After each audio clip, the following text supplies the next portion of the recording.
الحمد لله نحمده ونستعينه ونستغفره ونؤمن به ونتوكل عليه ونعوذ بالله من شرور أنفسنا ومن سيئات أعمالنا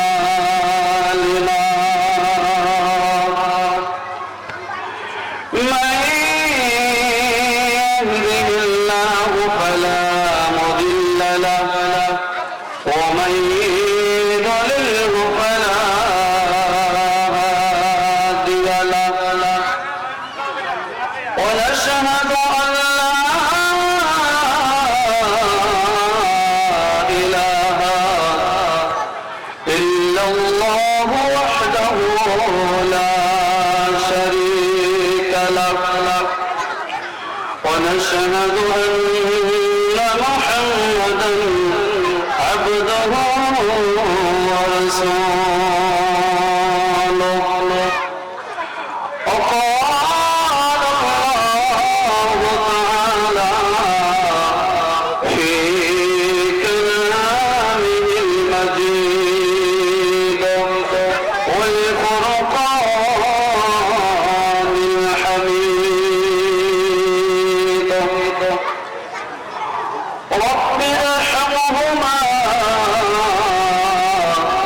كما ربياني صغيرا وقال النبي صلى الله عليه وسلم الجنة تحت أقدام الأمهات وقال الله تعالى في كلامه المجيد والفرقان الحميد إن الله وملائكته يصلون على النبي يا أيها الذين آمنوا صلوا عليه وسلموا تسليما ضرب اللهم صل على سيدنا مولانا محمد وعلى آله سيدنا مولانا محمد জয় হোক আমি আপনাদের সম্মুখে উপস্থিত হয়েছি আমার সম্মানীয় সভাপতি সাহেবের আদেশকে পালন করার অর্থে আর আপনাদের নেক মুখের দোয়ার অর্থে তাই আমি আপনাদের সম্পর্কে মা এবং বাবার বিষয় দু একটি কথা আলোচনা করব যদি বলার মাধ্যম দিয়ে কোনো প্রকার ভুল হয়ে যায় আপনারা ক্ষমার দৃষ্টি দিয়ে তাকাবেন আর ক্ষমা করে দিবেন অন্তর থেকে আর যদি আমাদের কথা হয় অবশ্যই আপনারা আমল করার চেষ্টা করবেন আমরা এত বড় সৌভাগ্য হয়েছে আজকে যে জান্নাতের বাগানে বসার সুযোগ পেয়েছি আর আমার মতো আপনার মতো ভাই দেখেন রাস্তাঘাটে কিভাবে ঘোরাফেরা করছে যে তাদেরকে আল্লাহ এত বড় সৌভাগ্য দেয় নাই জান্নাত কি সবার জন্য আল্লাহ পাক বানাইছে বলেন তো জান্নাত সবার জন্য বানাইছে কি বানায় নাই জাহান্নাম জান্নাত দুটো বানাচ্ছে যে একদল যাবে জান্নাত আর একদল যাবে জাহান্নামে আজকে যারা বাড়ি থেকে বলেছে আমি জলসা শুনতে যাব মাকে বলে চলে এসছে বাবাকে বলে চলে এসছে এখানে সে রাস্তাঘাটে ঘোরাফেরা করছে হাদিসে এসেছে যে ব্যক্তি ধোঁকা দেয় মানুষকে ধোঁকা দেয় সে আল্লাহ রাসূল সাল্লাল্লাহু আলাইহি ওয়াসাল্লাম বলছেন সে আমার অন্তর্ভুক্ত নাই আমার উম্মতের ভিতরে নাই সে যে ধোঁকা দিয়েছে মানুষকে মা বাবাকে ধোঁকা দিয়েছে যে আমি জলসা শুনতে গেলাম এখানে এসে কি করছে রাস্তাঘাটে ঘোরাফেরা করছে ধোঁকাবাজিকে আল্লাহ পাক পছন্দ করেন না আপনাদেরকে যে বাড়িতে আমরা মুরগি পুষি না, মুরগি পোষার পরে ডিম দেয়, ডিম দেওয়ার পরে মুরগি ডিমের মালিক ওই ডিমগুলো একত্র করে জড়ো করে একটা একটা করে জমা করে করার পরে আবার কি করে মুরগি যখন ডিম করা শেষ হয় মুরগি তলে যায়, দেওয়ার পরে যেই ডিমগুলো মুরগির পাখার নিচে থাকে ওই ডিম থেকে উঠে বাচ্চা ওঠে, আর যেগুলো মুরগির পাখার বাইরে চলে যায় সেইগুলো কি হয়ে যায়, নষ্ট হয়ে যায়। তদ্রূপ আজকে যারা রাস্তাঘাটে ঘোরাফেরা করছে আর যারা বসেছে তারা হবে কামিয়াবি, আর যারা রাস্তাঘাটে ঘোরাফেরা করছে তারা হবে পচা ডিমের মতো কায়ামতের দিন। এজন্য আমার সম্মানীয় মুসল্লিগণ, আমার সম্মানীয় শ্রোতা মণ্ডলীগণ, আপনাদেরকে অনুরোধ করছি আপনারা রাস্তাঘাটে ঘোরাফেরা না করে আপনারা এই মাসলার ভিতরে চলে আসুন। আপনাদেরকে বারবার আহ্বান করা হয়েছে, এত সুন্দর মাসলা আপনারা ঘোরাফেরা না করে আপনারা অতি সত্ত্বে চলে আসুন। আল্লাহ রাসূল সাল্লাল্লাহু আলাইহি ওয়াসাল্লাম বলেছেন, হাদিস শরীফে এসেছে যে একটা কোরআন শরীফের কথা বলা, একটা হাদিসের কথা বলা বা শোনা, যেই ব্যক্তি শুনবে এবং যে ব্যক্তি বলবে আল্লাহ পাক তার নামায় আমলে 1 বছর নফল ইবাদতের নেকি লিখে দিবেন। সুবহানাল্লাহ। তাহলে যারা রাস্তাঘাটে আছে তারা শুনতে পাচ্ছে, বলেন তো, তারা দোকানদারের সাথে কথা বলছে, অন্য মানুষের সাথে কথা বলছে, এবং হাদিসের কথা তাদের কানে একটাও কিন্তু যাচ্ছে না, আর যারা বসে আছে তারাই কিন্তু পাচ্ছে নাকি তারা পাবে কি পাবে না। এই জন্য বলছি সমানিকের আপনারা চলে আসুন। ভাইয়া মাতারাম দোস্ত বুজুর্গ, মূল কথায় চলে যায় যা মা বাবা আজকে নামাজ শুধু ফরজ নয়, রোজা শুধু ফরজ নয়, যাকাত শুধু ফরজ নয়, হজ শুধু ফরজ নয়, কিন্তু নামাজ ফরজ হয় মানুষ বালিগ হইলে, যাকাত ফরজ হয় মালদার হইলে, রোজা ফরজ হয় বালিগ হইলে, হজ ফরজ হয় মালদার হইলে, কিন্তু মা বাবার খেদমত কখন ফরজ হয় বলেন তো? মা বাবার খেদমত সন্তান সেই দিন থেকে মানে কথা বলতে পারে বোঝে ওই দিন থেকে ফরজ হয়ে যায়। সুবহানাল্লাহ। সেই মা বাবার খেদমত থেকে আমরা বহু মানুষ বঞ্চিত, যে মা কাকে বলে বাবা কাকে বলে আমরা এই কদরটাকে জানি না। বুখারী শরীফে এসেছে আল্লাহ রাসূল সাল্লাল্লাহু আলাইহি ওয়াসাল্লামের দরবারে এক সাহাবী এসে বলছে, ইয়া রাসূলুল্লাহ, ইয়া হাবিবাল্লাহ, নবী গো, এই পৃথিবীর বুকে সত্যিকারে হকদার ও সম্মান পাওয়ার অধিকার কে? আল্লাহ রাসূল সাল্লাল্লাহু আলাইহি ওয়াসাল্লাম বললেন তোমার মা। তারপর সাহাবী জিজ্ঞাসা করলেন তারপর কে? এবার বললেন তোমার মা। আবার জিজ্ঞাসা করলেন তারপর কে? এবার বললেন তোমার মা। তোমার জিজ্ঞাসা করলেন তারপর কে? এবার বললেন তোমার বাবা।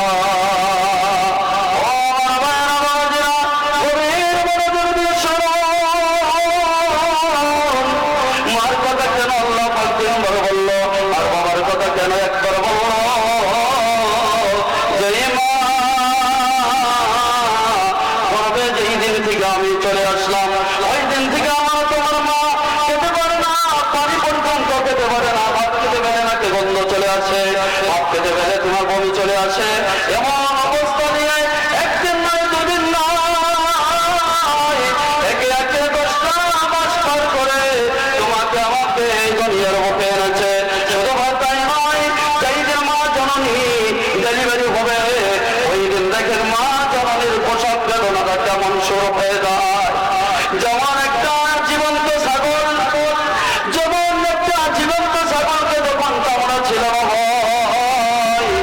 ছাগলটা যেমন চিৎকার করে, মার যখন পোশাক বেদনা শুরু হয়ে যায় তার থেকে 100 গুণ বেদনা বেশি হয়। আজকে সেই মারে আমরা দুঃখ নেই, এত দুঃখের পর দিয়া মা যখন আমাকে আপনাকে দুনিয়ায় আনলো, আনার পরে মা জননী কাগজ হয়ে পড়ে আছে, কোনো হুঁশ নাই, শুধুমাত্র নিঃশ্বাসটা চলছে। আল্লাহ জিবরাইলকে পাঠিয়ে দেয়, জিবরাইল যাও আমার ওই মাসুম বাচ্চার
এই যে আমার ঘরে আমার মাকে দেখছেন, এটাই আমার মা। আমার মাকে নিয়ে আমি বিনামূল করে দৌড়েছি, আল্লাহর ঘরে দোয়া করেছি, হজ্জের সমস্ত কাজ সমাধা করেছি। ইয়া রাসূলুল্লাহ, নবী গো, এখন কি আমার মায়ের দুধের হক আদায় করতে পেরেছি কিনা? তখন আল্লাহ রাসূল সাল্লাল্লাহু আলাইহি ওয়াসাল্লাম বললেন, না না, তোমার মায়ের দুধের হক আদায় হয় না। তোমার গায়ের চামড়া ছিঁড়ে যদি ও সাথে তোমার মায়ের পায়ের জুতো বানিয়ে দাও, তবু পর্যন্ত তোমার মায়ের এক ফোঁটা দুধের হক আদায় হবে না। চিল্লায় কি বলা যাবে না সুবহানাল্লাহ? মায়ের একবার দুধের দাম কাটিয়া গায়ের চাম, মায়ের একবার দুধের দাম কাটিয়া গায়ের চাম, পাপড় বানাইয়া দিলে ঋণ শোধ হবে না। এমন দরদ বলে কেউ হবে না আমার মা, এমন দরদ বলে কেউ হবে না আমার মা, মাগো আসিয়া নিশিরাত্রে আসিয়া দেখছে বারসে বসিয়া, আজকে সেই দরজা বন্ধ হয়ে গেছে আমার গো। ও আমার ভাইয়েরা, কি বলবো, আজকে যে মা মার এক ফোঁটা দুধের দাম আপনার গায়ের চামড়া ছিঁড়ে যদি আপনি আর জুতো বানিয়ে দাও, তবু পর্যন্ত এক ফোঁটা দুধের হক আদায় হবে না, হবে না। আজকে যার মা মরে, যার বাবা মরে গেছে, তাকে একবার যা জিজ্ঞাসা করে যে মা মা কি বেদনা, মা নাই তার কেমন বেদনা? আমি তো বলি যার মা নাই তার মতো অদম্য যে এই দুনিয়ার মধ্যে আর কেউ নাই, কেউ নাই। যার বাবা নাই তার মতো অদম্য যে আর কেউ নাই, কেউ নাই। আজকে আমাদের মা মরে গেছে, আমার মা মরে, আমার মতো যাদের মা মরে গেছে, আজকে যে বাড়িতে গেলে দরজা খোলা থাকতো, যে মা থেকে ডাক দিতাম, আজকে সে দরজা চিরতরের জন্য বন্ধ পেয়ে গেছে। এই জন্য বলি যুবক ভাইয়েরা, তোমাদেরকে দুটো পা ধরে বলি, তোমরা মা বাবার খেদমত করো, মাকে কষ্ট দিও না। মাকে কষ্ট দিলে আমার আল্লাহ কষ্ট পায়, মাকে কষ্ট দিলে আল্লাহ রাসূল কষ্ট পায়। আল্লাহর কসম করে বলি, তুমি মাকে কষ্ট দিয়ে নামাজ পড়তে পারো, রোজা রাখতে পারো, যাকাত দিতে পারো, এমনকি যদি তুমি কাবার শরীফের যদি ইমামও হয়ে যাও, আল্লাহর কসম তোমার একটা সিজদাও আল্লাহর দরবারে কবুল হবে। কিসের নামাজ, কিসের রোজা, কিসের যাকাত? আজকে মাকে দুঃখ দিয়ে নামাজ পড়তে পড়তে হাঁটুতে দাগ ফেলেছো, কপালে দাগ ফেলেছো, ওই দাগের কোনো দাম নাই আল্লাহর দরবারে। ভাই আমার করম দোস্ত বুজুর্গ, আল্লাহ রাসূল সাল্লাল্লাহু আলাইহি ওয়াসাল্লাম হাদিস শরীফে বলেছেন, রিদা রাব্বি ফি রিদাল ওয়ালিদি ওয়া সাকাতুর রাব্বি ফি সাকাতিল ওয়ালিদি, যে যার উপরে মা বাবা রাজি, যার উপরে আমার আল্লাহ রাজি, যার উপরে মা বাবা বেরাজ, তার উপরে আমার আল্লাহ বেরাজ। এমনি তো আল্লাহ রাসূল মার পায়ের নিচে জান্নাতের কথা বলেন নাই। আল্লাহ রাসূল সাল্লাল্লাহু আলাইহি ওয়াসাল্লাম বলেছেন, আল জান্নাতু তাহতা আকদামিল উম্মাহাত, তোমার মায়ের পায়ের নিচে হচ্ছে জান্নাত। আজকে সেই জান্নাতকে লাথি মেরে যে জান্নাতের আশা করা যাবে, বলেন তো যাবে? বলেন যাবে? ওই মাকে যত্ন করতে হবে, মাকে আদর করতে হবে। যে হাদিসে এসেছে, মা জান্নাত, মা का पेट के नीचे जन्नत है, बाप जन्नत का दरवाजा है। মা পায়ের নিচে হচ্ছে জান্নাত, আর জান্নাতের দরজা হচ্ছে বাবা।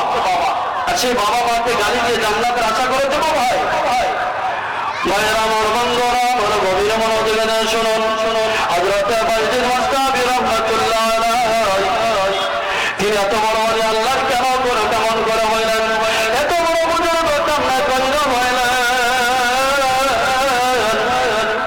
বাইজিদ মুস্তাফি রাহমাতুল্লাহ আলাইহির মা একদিন ঘুমার পরে বাইজিদ মুস্তাফিকে বললেন, বাবা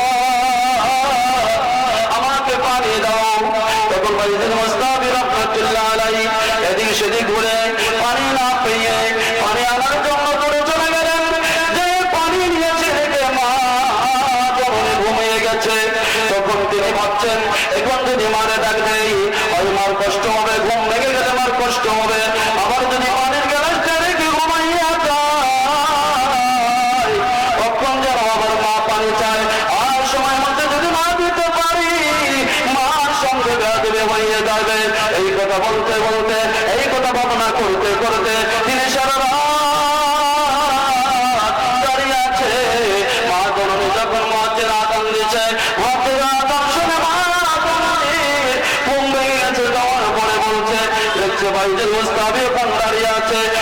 মাসের দিন, শীতের দিন, ঠান্ডার দিন, তিনি চত্বর করে কাঁদছে।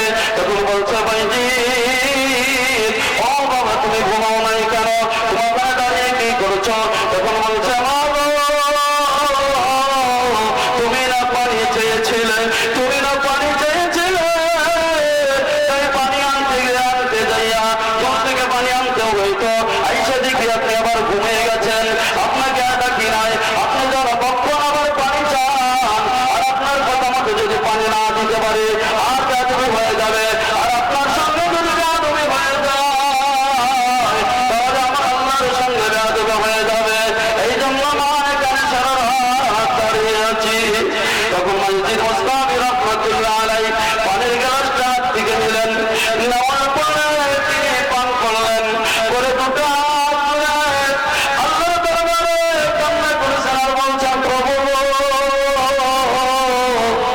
আমি মার ভয়ে দোয়া করেছি, আমার বাড়িতে মুস্তাফি আমার বাড়িতে যেমন আমার কথা মানার জন্য সারা রাত দাঁড়িয়ে থাকলো, আমি মা ভয়ে দোয়া করলাম আমার বাড়িদের কথাও তুমি মানিও, আমার বাড়িদেরকে তুমি সুলতানুল আরিফিন বানিয়ে দিও। চিল্লাইয়া কি বলা যাবে না সুবহানাল্লাহ। সাক্ষাৎ আল্লাহর দরবারে আমার দোয়া কবুল হয়ে গেল। তখন থেকে বাইজিদ মুস্তাফি শুধু বাইজিদ নয়, তিনি আমাদের বিশ্ব বরণ্য অলি যুগের সম্রাট। চিল্লাইয়া বলুন সুবহানাল্লাহ। আল্লাহ মান তোমাকে যেনাকে অলি বানিয়ে দিলেন, মান তোমাকে যেনাকে বুজুর্গ বানিয়ে দিলেন। এখন তো বললাম তোমরা যদি বাইজিদের মতো যদি তোমরা চলো, আল্লাহ তোমাদের বাইজিদের মতো বানিয়ে দিবে। মার দোয়াতে ওলি হওয়া যায়, মার দোয়াতে ওলি হওয়া যায়, মার দোয়াতে ডক্টর হওয়া যায়, মার দোয়াতে ইঞ্জিনিয়ার হওয়া যায়, মার দোয়াতে তুমি যাহা চাইবা তাহাই হওয়া যায়, মার দোয়াতে আবার জাহান্নামে হওয়া যায়। আল্লাহ রাব্বুল আলামিন বলেন, যখন কোন সন্তান তার সঙ্গে বেয়াদবি করে, করার পর ওই মা যখন আল্লাহকে বলে আল্লাহ গো বিচার চায় আমার সন্তান আমাকে জ্বালিয়ে ফেলছে, আল্লাহ রাব্বুল আলামিন বলেন ফেরেশতাকে ডাকতে বলেন, হে ফেরেশতারা তোমরা সমস্ত পাপের সাজা হবে পরে, কিন্তু এই অবক্ষ সন্তান কুলাঙ্গারের সন্তানের বিচারও হবে আগে। আছে রে কুলাঙ্গার সন্তান আছে না, যে মাকে গালি দেয়, বাবাকে গালি দেয়, মাকে মারে, বাবাকে মারে, কেউ সন্তান আছে না? আজকে ওই সন্তান মাকে গালি দিয়ে আল্লাহর জান্নাত পাবে? যখন তোমার কেউ ছিল না তখন ছিলাম আমি, এখন তোমার সব হয়েছে, পর হয়েছি আমি। যখন আমার কেউ ছিল না তখন একমাত্র ছিল মা।